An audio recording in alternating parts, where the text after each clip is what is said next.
তীর এসে যদি আমার কলিজাটা ছিদ্র করে এপাশ ওপাশ করে দিত, তবু আজকে আমি নামাজ ছাড়তাম না। নামাজ এত মজা লাগতেছিল, কিন্তু আমি রাসূলুল্লাহর পাহারাদার। আমি যদি নামাজের সময়টা কাটায় দেই, এই সুযোগে কাফের আক্রমণ করে যদি নবীকে হত্যা করে, আল্লাহর কাছে কিয়ামতে কি জবাব দেব? এই জন্য আমি দ্রুত নামাজটা শেষ করলাম। তীর এসে ঢুকে গেছে, এরপরেও নামাজ ছাড়ে না। আর নামাজ পড়তে কি মজা লাগতেছিল, বলে তীরটা যদি কলিজায় লাগতো, তবু আজকে আমি নামাজ ছাড়তাম না।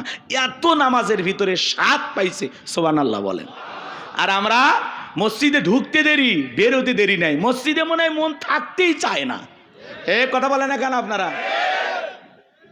টাইম দেখে যায়, টাইম দেখে যায়, 1-2 মিনিট 19-20 হয়ে গেলে নামাজ 1টা 30 মিনিটে জামাত শুরু হওয়ার কথা, 1 মিনিট একটু এদিক সেদিক হলে হুজুর টাইমটা দেখেন। আমরা ব্যবসায়ী মানুষ না, নসের মার্কেটে আমাদের ব্যবসা।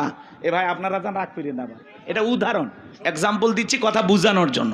কত ব্যস্ততা থাকে, কত কাস্টমার এসে বসে আছে, আর আপনি 1 মিনিট খাইয়ে ফেলে দিলেন। আল্লাহর ঘরে যায় 1 মিনিট সময়, 10 মিনিট সময় যদি অতিরিক্ত কেটে যায়, বলেন তো বাজান, সব হবে না গুনাহ হবে? কিছুই না করেন, অন্তত ওই 10 মিনিট দুনিয়াবি গুনাহ থেকে বেঁচে থাকলেন। তা আপনি এত অস্থির হন কেন মসজিদে যায়? আপনার পা মনে হয় দড়ি দিয়ে বাঁধা যায় না? জুমার নামাজে 2 রাকাত খালি সালাম ফিরাতে দেরি, বাকিগুলো একেবারে উপরতলা থেকে নিচতলা থেকে জুতার ফ্যাট ফ্যাট এমন অবস্থা। সুন্নত আর পড়ার দরকার নেই। আমি অবশ্য অনেকে মনে মনে ভাবি, এরা মনে হয় সুন্নত বাড়ির যে বোক সাথে নিয়ে পড়ে। হ্যাঁ, এরকম আছে না নাই? আপনি জুমার 2 রাকাত ফরজ পড়লেন, এরপরে যে 4 রাকাত সুন্নত আছে, পড়ার দরকার নাই, তো পড়লেন কই? আল্লাহ হেদায়েত দান করেন। আজ থেকে ওয়াদা দেন, কারা কারা 5 ওয়াক্ত সালাত সঠিকভাবে বিনয়ের সহিত নম্রতার সহিত আল্লাহর ভয় আদায় করবেন, হাত তুলে দেখান। আল্লাহ আমাদের সবাইকে 5 ওয়াক্ত নামাজি বানায় দেন, একটু জোরে বলেন আমিন। এই যে আয়ুব আলী মোল্লা ভাই, তারা এত কষ্ট করে একটা দ্বীনি প্রতিষ্ঠান দাঁড় করাইছেন। সাইফুল ভাই সহ অনেকে অক্লান্ত পরিশ্রম করে যে একটা সুন্দর মাদ্রাসা তৈরি করেছেন, কার খুশির জন্য? জোরে বলেন। এই জন্য বাজান, টাকা দিলে, সম্পদ দিলে ভালো কাজে ব্যয় করা লাগবে, অপচয় নষ্ট করা যাবে না। মমিনের টাকা হলে মমিন ভালো ভালো কাজে ব্যয় করবে, কথা বলেন। রাস্তার মোড়ে মোড়ে লেখা রাখেন সুবহানাল্লাহ, আলহামদুলিল্লাহ, আল্লাহু আকবার, লা ইলাহা ইল্লাল্লাহ। যত মানুষের চোখ পড়বে রবের তাসবিহ পাঠ করবে, যে লিখে রাখবে তার আমল নামায়ও সব যাবে, যে তিলাওয়াত করবে তার আমল নামাতেও সব লেখা হবে। পারবো তো ইনশাআল্লাহ? যুবক যারা আছো, রাস্তার মোড়ে মোড়ে, বিদ্যুতের খুঁটিতে খুঁটিতে, বিভিন্ন জায়গায় এগুলো লিখে রাখবা। আল্লাহ আমাদের বুঝ দান করেন, জোরে বলেন আমিন। মুমিন বান্দার 2 নাম্বার গুণাবলী, অনার্থক জিনিস কান দিয়ে শ্রবণ করা যাবে না। এই কানে ইয়ারফোন লাগায় গান শোনা যাবে না। রূপবানে না আছে কমর দোলাইয়া, আল্লাহর ফেরেশতারা কবর নিয়ে পিটাবে ঝোলাইয়া ঝোলাইয়া। তাহলে যুবক, এই কান আল্লাহ গান শোনার জন্য দেয় নাই। হক্কানে উলামায়ে কেরামদের বয়ান শুনতে হবে, ইসলামী সঙ্গীত শুনতে হবে, কোরআন তেলাওয়াত শ্রবণ করতে হবে। এই কান দিয়ে ভালো ভালো কথা শ্রবণ করা দরকার আছে না না? তাহলে মুমিন বান্দার 2 নাম্বার গুণাবলী, জবান দিয়ে সে কথা বলবো যে কথা বললে সব হয়, সমাজে সেই কাজ চালু করব যেই কাজ চালু করলে সব হয়। এই কান দিয়ে সেই জিনিসগুলো শ্রবণ করব যেগুলো শুনলে সব হয়। এক কথায়, সব আছে যেখানে, সব আছে যেখানে, গুনাহ আছে যেখানে। আল্লাহ পাক আমাদের সবাইকে গুনাহ মুক্ত জিন্দেগি দান করেন, জোরে বলেন আমিন। শোনেন, সহজ কথা, মন্দ কথা বলবো না, মন্দ কাজ করব না, মন্দ কিছু শুনবো না, ইনশাআল্লাহ। এইবার মুমিন বান্দার 3 নাম্বার গুণাবলী আল্লাহ রাব্বুল আলামিন জানিয়ে দিলেন, ওয়াল্লাযীনা হুম লিয-যাকাতি ফাঈলুন। মুমিন বান্দার 3 নাম্বার গুণাবলী আল্লাহ রাব্বুল আলামিন জানিয়ে দিলেন। মুমিন বান্দাকে আল্লাহ যদি নিসাব পরিমাণে সম্পদের মালিক বানায় দেয়, মুমিন বান্দাকে আল্লাহ যদি ধনী বানায় দেয়, মুমিন বান্দা সক্রিয়ভাবে হিসাব করে করে বছরে যাকাত দেবে কার ভয়ে? যাকাত দেওয়া ধনীদের জন্য নফল না ফরজ। নামাজ আদায় করা যেমনি ফরজ, যাকাত দেওয়া তেমনি ফরজ। যাকাত হলো আর্থিক ইবাদত। আল্লাহু আকবার। এ ভাই, বসেন বসেন, আর কয়েকটা মিনিট, আমি খুব দ্রুত গতিতে শেষ করে দেবো ইনশাআল্লাহ। 7টা গুণাবলী একটু শুনে যান বাজান। আমল করার নিয়তে একটু বসেন। এত দূর থেকে কষ্ট করে আসলাম, যদি না শোনেন খারাপ লাগবে না? একটু বসেন, 10-15 মিনিটের মধ্যে আমি ছেড়ে দেবো ইনশাআল্লাহ। এই যুবক, ভাইয়া ভাইয়া, ও ভাইয়া ভাই বসেন। আমি তো জানি এখানে যারা আছে অধিকাংশ আমাদের মহাব্বতের মানুষ, বিভিন্ন এলাকা থেকে আপনারা আসছেন, তাই না? একটু মহাব্বত করে আসছেন, আমারে ফেলায় চলে যাবেন? হ্যাঁ, আমি জানি আপনাদের ব্যস্ততা আছে, কর্মজীবন আছে, বেশি রাত পর্যন্ত কথা শোনা আপনাদের জন্য কষ্ট। প্রোগ্রামটা 12টায় শেষ হলে আপনাদের জন্য ভালো হইতো, তাই না ভাই? এই জন্য বুঝতে পেরেছি, কয়েকটা মিনিট দেন, আমি আলোচনাটা শেষ করে যাই খুব দ্রুত গতিতে। মনোযোগ দিয়ে কথাগুলো শুনে যান বাজান। এদিক খেয়াল করেন। যুবক, 4 নম্বর গুণাবলী এসে গেছে না? এই যে 3, এরপরই তো 4 তোমাদেরই ওয়াজ হবে ইনশাআল্লাহ। একটা তাকবীর দেন, লিল্লাহি তাকবীর। তাহলে মুমিন বান্দার 3 নাম্বার গুণাবলী, ওয়াল্লাযীনা হুম লিযাকাতি ফাইলুন।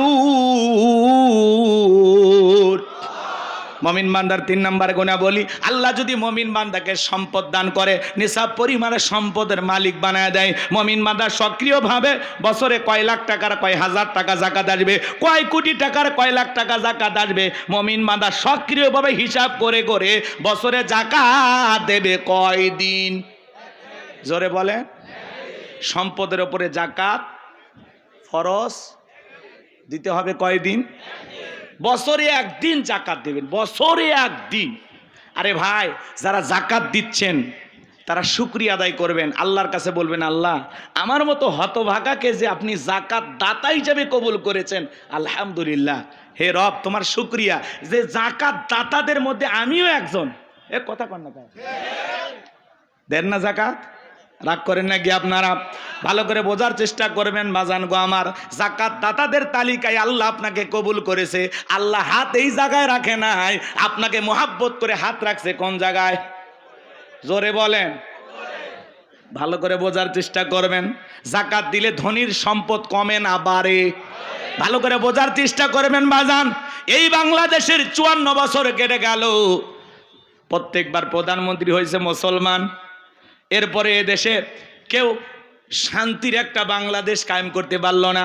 প্রত্যেকটা নেতা নির্বাচনের আগে বলে দারিদ্র্যমুক্ত বাংলাদেশ গড়ব, কিন্তু কোনো মানুষ আজ পর্যন্ত দারিদ্র্যমুক্ত বাংলাদেশ গড়তে পারল না। মনে রাখবেন, বাংলাদেশকে যদি দারিদ্র্যমুক্ত বাংলাদেশ গড়তে চান, যত বড় নেতা আসেন, আমাদের একটা কথা আপনারা আমল করবেন। আল্লাহ তাআলা যে বিধান দিয়েছেন, যাকাত ভিত্তিক অর্থনীতি দিয়েছেন, এই যাকাত ভিত্তিক অর্থনীতি চালু না হওয়া পর্যন্ত বাংলাদেশকে দারিদ্র্যমুক্ত করা সম্ভব হবে না।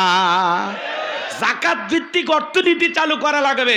আমাদের দেশে যাকাত ভিত্তিক অর্থনীতি নাকি সুদ ভিত্তিক অর্থনীতি? সুদ ভিত্তিক অর্থনীতি হালাল না হারাম? এই হারাম অর্থনীতি দিয়ে কঠিনকালে বাংলাদেশকে দারিদ্র্যমুক্ত করা সম্ভব হবে? বাংলাদেশকে দারিদ্র্যমুক্ত করতে হলে যাকাত ভিত্তিক অর্থনীতি চালু করা লাগবে। শোনেন, এদিক শোনেন। আমার দেশের ধনীরা যাকাত দেয় কিভাবে জানেন? ইনি ধনী মানুষ, যাকাতের সে 1 কোটি টাকা, কোনো মতে 5-10 লাখ টাকা যাকাত দিয়ে নিজের 90 লাখ টাকা যাকাত নিজেই মেরে খায়। উনি ধনী মানুষ, যাকাতের সে 10 লাখ টাকা, কোনো মতে 2-1 লাখ টাকার যাকাত দিয়ে নিজের 6 লাখ টাকা যাকাত নিজেই মেরে খায়। এদেশের ধনীরা যাকাত মানেই পাইছে শাড়ি আর লুঙ্গি। কয় অমুক নেতা সেরাগালি বদনা অমুক স্কুল মাঠে যাকাতের শাড়ি লুঙ্গি বিতরণ করবে, আপনারা আসবেন। বাপ রে বাপ, শাড়ি লুঙ্গি 5000, মানুষ এসছে 50,000। ঠেলা ঠেলি আর গুদাগুদি করিয়া পায়ের তলে পরে 8 জন মারা গেছে। প্রত্যেকটা চ্যানেলে নিউজ হচ্ছে অমুক শিল্পপতি যাকাত দিতে গিয়া 8 জন মানুষ মারা গেছে। মনে রাখবেন, যাকাত দিতে গিয়ে এইভাবে পায়ের তলে পড়ে যদি মানুষ মারা যায়, কিয়ামতের ময়দানে যাকাত দেওয়ার সব তো দূরের কথা, মানুষ হত্যাকারীর গুনাহ নিয়ে আপনাকে জাহান্নামে যেতে হবে। এটা যাকাত দেওয়ার পদ্ধতি না, এটা যাকাত দেওয়ার সিস্টেম না। আর যাকাত মানে শাড়ি লুঙ্গি না। এমন লুঙ্গি দেয় 200 টাকা দাম, লিটন লুঙ্গি, পরে থাকলে ওর জান্নাত জাহান্নাম সব দেখা যায়। এমন শাড়ি দেয় 300 টাকা দাম, ধুয়ে দিলে শাড়ি না মশারি খুঁজে পাওয়া যায় না। এই বড় লোক, এই শাড়ি তোমার বউরে পরাবা। হ্যাঁ, যাকাতের শাড়ি লুঙ্গি দিয়ে লাভ নাই। আর দিলেও মানসম্পন্ন রুচি সম্পন্ন কাপড় দিতে হবে, উল্টাপাল্টা পোশাক দিলে হবে না। কথা কন, হযরত ওমর ফারুক ডেকে বলেন, তোমরা জাকাতের অর্থ এমন ভাবে দাও যাতে ওই ব্যক্তি জাকাতের জন্য আর কারো দুয়ারে হাত না পাতে। আল্লাহু আকবার বলেন। এই ছেলেটা বেকার বসে আছে, জাকাতের 1.5 লাখ টাকা করে দেন, 500 টাকা দিয়ে লাভ নেই। অনেকে 500 টাকা 1000 টাকা করে বিলে আর বলে জাকাত দিছি, দিয়ে একেবারে ফাটিয়ে ফেলে দিছে। 500 টাকা দিয়ে মানুষের ভাগ্যের কোনো পরিবর্তন হবে? এই ছেলেটাকে জাকাতের 1.5 লাখ টাকা দেন, দিয়ে এই নসের মার্কেটে একটা ছোটখাটো দোকান ধরাইয়া দেন। আল্লাহ চাইলে 5-7 বছর ব্যবসা বাণিজ্য করিয়া ভবিষ্যতে এই ছেলে নিজেও জাকাত দিতে পারে। এই ছেলেটা বেকার বসে আছে, ওরে জাকাতের 1.5 লাখ টাকা দিয়ে একটা অটো ভ্যান রিক্সা কিনে দেন, ওর একটা কর্মস্থানের ব্যবস্থা হলো, দৈনিক 500-700 টাকা ইনকাম করবে। ওই ছেলেটা আর বেকার থাকলো। একটা বিধবা অসহায় নারী আসছে, শাড়ি দিয়ে কি লাভ, সেলাই মেশিন কিনে দেন, 2টা ছাগলের বাচ্চা কিনে দেন, 2টা গাভী গরু কিনে দেন, এগুলো লালন পালন করে ভাগ্যের চাকা ঘোরাবে। কথা বলেন ঠিক কিনা? জাকাতের অর্থ দিয়া যাতে মানুষের কর্মস্থানের ব্যবস্থা হয়, সেই টাকা সেইভাবে ব্যয় করা লাগবে। কথা বলেন ঠিক কিনা? কিন্তু এই দিক খেয়াল করেন, সুদ ভিত্তিক অর্থনীতি দিয়ে সমাজে শান্তি আসবে না। শান্তি আনতে হলে জাকাত ভিত্তিক অর্থনীতি চালু করা লাগবে, রাষ্ট্রীয়ভাবে জাকাত আদায় করা লাগবে। আজকে বাংলাদেশে এত মন্ত্রণালয় আছে, একটা জাকাত মন্ত্রণালয় চালু করতে হবে। আর এই জাকাত মন্ত্রণালয়ের দায়িত্ব এই দেশের বিজ্ঞ ইসলামিক স্কলার, দিনের দায়ী আলেমদের কাঁধে দেওয়া লাগবে। ওই গুমসোর, বিকাশের টাকা চোর, লুটপাটকারী ওদেরকে দিলে হবে না, ওরা দেশের টাকা বিদেশে পাচার করবে। দেওয়া লাগবে কাদের কাছে? আলেমদের কাছে। আলেমেরা কি করবে? সমস্ত ধনীদের তালিকা করবে। শোনেন, উনি ধনী মানুষ, জাকাত দেবে না মানে? আপনি বলেন তো আপনার ব্যাংকে কত টাকা, বালিশের নিচে কত, খাটের নিচে কত, গোপন সিন্ধিকে কত, বইয়ের অ্যাকাউন্টে কত। আপনার জাকাত আসছে 2,75,72,500 টাকা। ধনী জাকাত দেবে না, জাকাত আদায় করা হবে। ভাই এরকম হাত এরকম এরকম করি, আপনি রাগ করেন না তো? ভাইবেন না যে আপনারই করছি, সবাই করছে, সবাই। রাগ করতেছেন নাকি আপনারা? হ্যাঁ, এবার আবার এই পাশে আমাদের প্রধান অতিথি বসে আছেন সাজ্জাদুর রহমান ভাই, আপনি আবার রাগ করেন না যে হুজুর আমারই মনে দেখাইতেছে। এরকম না, আপনারা কেউ নিজের মনে করবেন না, এটা আমার আলোচনার একটা স্টাইল বলতে পারেন। রাগ করতেছেন নাকি আপনারা? একটু নাড়াচাড়া এদিক ওদিক না বলে তো বুঝবেন না। আমি যদি চোখ বন্ধ, ভাই রে রে কি ওয়াজ শুনবেন? অতএব একটু নাড়াচাড়া করলে আমারও ঘুম আসবে না। প্রত্যেক রাত জাগা বোঝেন না, মাঝে মাঝে ঘুম চলে আসে, কষ্ট হচ্ছে আপনাদের। তাকবীর দেন, লিল্লাহি তাকবীর। আলেমেরা সমস্ত ধনীদের তালিকা করে জাকাত আদায় করবে।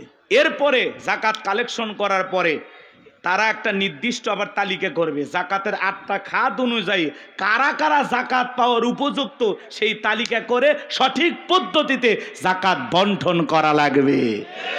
এই দেশে জরিপ করে আমরা দেখেছি, যদি 10 বছর, এখন জরিপ করা হয়েছে মাত্র 7 বছর হলেও এইভাবে জাকাত কালেকশন করে আর সঠিক পদ্ধতিতে যেই ব্যক্তি জাকাত পাওয়ার উপযুক্ত তাদের কাছে যদি জাকাতের অর্থ পৌঁছে দিতে পারি, 7 থেকে 10 বছরের মধ্যে বাংলাদেশে জাকাত খাওয়ার মতো একজন গরিব খুঁজে পাওয়া যাবে না। বলেন আল্লাহু আকবার।